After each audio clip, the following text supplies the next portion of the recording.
గౌరవ విప్పు బల్మూరి వెంకట్ గారు, గౌరవ ప్రభుత్వ విప్పు బీర్ల ఐలయ్య గారు, ముగ్గురం విప్లవం అందుబాటులో ఉన్న ఎమ్మెల్యేలందరినీ ఇక్కడ పిలిచి రాష్ట్రంలో జరుగుతున్నటువంటి బీఆర్ఎస్ బీజేపీ చేస్తున్నటువంటి అసత్య ప్రచారాల మీద మాట్లాడుతున్నటువంటి క్రమంలో వితిన్ ద పార్టీలో జరుగుతున్నటువంటి పరిణామాల మీద కూడా గౌరవ విప్పులు, గౌరవ ఎమ్మెల్యేలు, ఎమ్మెల్సీలు అందరం కూడా రాష్ట్ర ముఖ్యమంత్రి పైన ఎవరు మాట్లాడినా, ఎవరు తప్పుడుగా మాట్లాడినా, తప్పుడు ఆరోపణలు చేసినా రాష్ట్ర ప్రభుత్వం కాంగ్రెస్ పార్టీ కఠిన చర్యలు తీసుకోవాలని చెప్పేసి అభిప్రాయంతో గౌరవ ముఖ్యమంత్రి గారికి, పిసిసి ప్రెసిడెంట్కు మేమందరం కూడా రిపోర్ట్ చేయాలనేటువంటి అభిప్రాయంతో రావటం జరిగింది.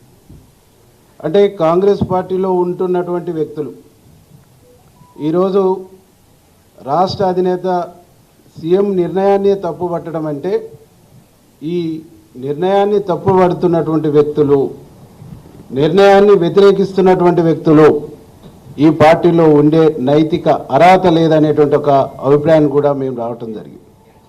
అంటే చెట్టు కింద ఉండి చెట్టు కొమ్మనే నరుక్కునేటువంటి ఒక వైఖరి, దుర్మార్గమైనటువంటి వైఖరి, ఇది ప్రతిపక్షాలకు గొంతునిచ్చే వైఖరిగా మేము భావిస్తూ ఉన్నాం. కొండ సురేఖ గారు క్రమశిక్షణ సంఘం ఇచ్చినటువంటి నోటీసుకు, షోకాజుకు సమాధానం ఇస్తూ నాకు సంబంధం లేదన్న. నీకు సంబంధం లేదన్నప్పుడు నీ బిడ్డ మాట్లాడిన మాటల్ని ఎందుకు ఖండించలేదు? ఎందుకు నువ్వు క్యాబినెట్ మినిస్టర్గా, క్యాబినెట్ మంత్రిగా, కలెక్టర్గా, క్యాబినెట్లో ముఖ్యమంత్రితో కలెక్టర్గా పనిచేస్తున్నటువంటి వ్యక్తులుగా ఖండించవలసినటువంటి బాధ్యత నీ పైన ఉన్నదా లేదా అని చెప్పేసి ఈ సందర్భంగా మేము అడుగుతాము.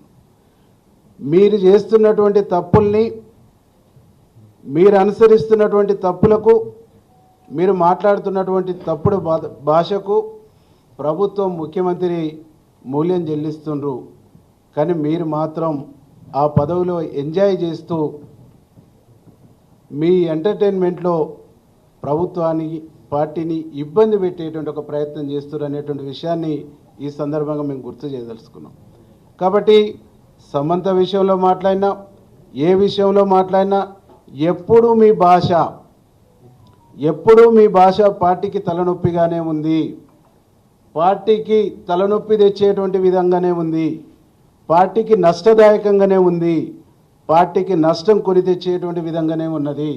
కాబట్టి ఈ భాష మాట్లాడుతున్న, ఈ యాక్టివిటీ ఉన్నటువంటి వ్యక్తులపైన పార్టీ పిసిసి ప్రెసిడెంట్ గారు కానీ, ఏఐసిసి కానీ కఠినమైనటువంటి నిర్ణయాలు తీసుకోవాలనేటువంటి ఒక ఆలోచనతో మేము ఈరోజు మాట్లాడటం జరిగింది.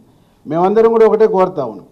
ఈ రాష్ట్రంలో కాంగ్రెస్ పార్టీని అధికారం తీసుకురావడానికి ఇక్కడ ఉన్నటువంటి ఎమ్మెల్యేలు, ఎమ్మెల్సీలు, బయట ఉన్నటువంటి మంత్రులు, అనేక మంది నాయకులతో పాటుగా చెమటోర్చినటువంటి వ్యక్తి, రక్తం ధారపోసినటువంటి వ్యక్తి ఈ రాష్ట్ర ముఖ్యమంత్రి రేవంత్ రెడ్డి గారు. వారికి తోడుగా వారి కుటుంబం కూడా, వారి బ్రదర్స్ కూడా చెమటోర్చినటువంటి విషయం తెలంగాణ సమాజానికి తెలుసు. కానీ పనిగట్టుకొని ప్రతిపక్షాలు వారిని వీక్ చేయడానికి ప్రయత్నం చేస్తాయి, ప్రతిపక్షాలు వారి మీదనే దాడి చేస్తుంటాయి.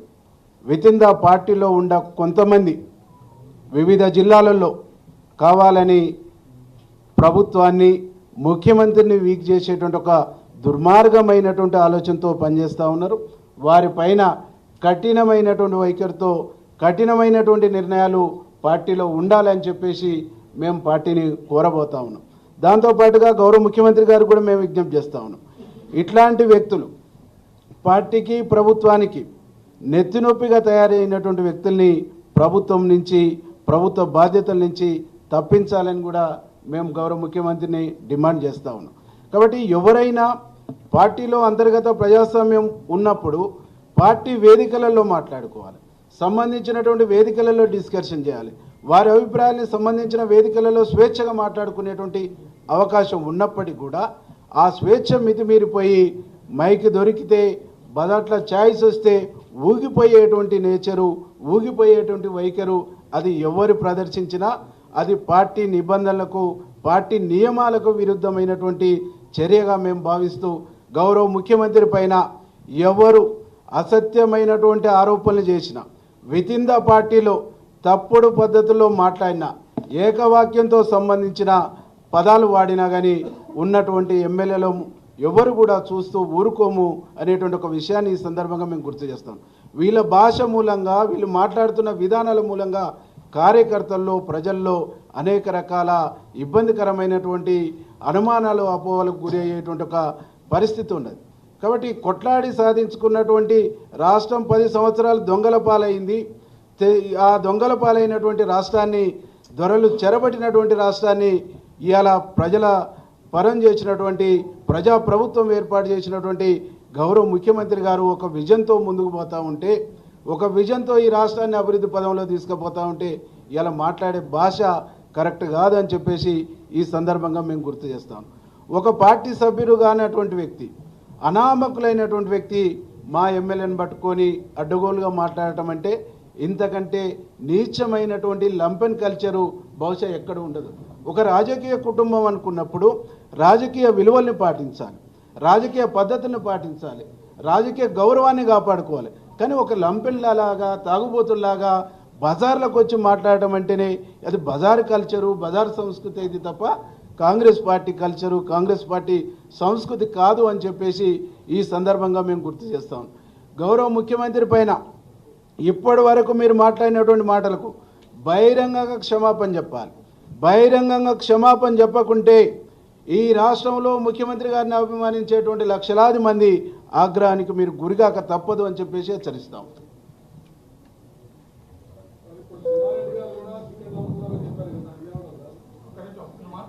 ఎవరు మాట్లాడినా, ఏ వ్యక్తి మాట్లాడినా వితిన్ ద పార్టీలో ఉన్నప్పుడు పార్టీ వేదికలలో మాట్లాడాలి. సంబంధించినటువంటి వారి బాధ్యుల కాడ చర్చించుకోవాలి. వారికి వచ్చినటువంటి అవకాశం, ఏ వేదికలో అవకాశం వస్తే ఆ వేదికలో మాట్లాడాలి. కానీ బయట మాట్లాడటం అంటేనే అది పార్టీ నియమావళికి విరుద్ధం.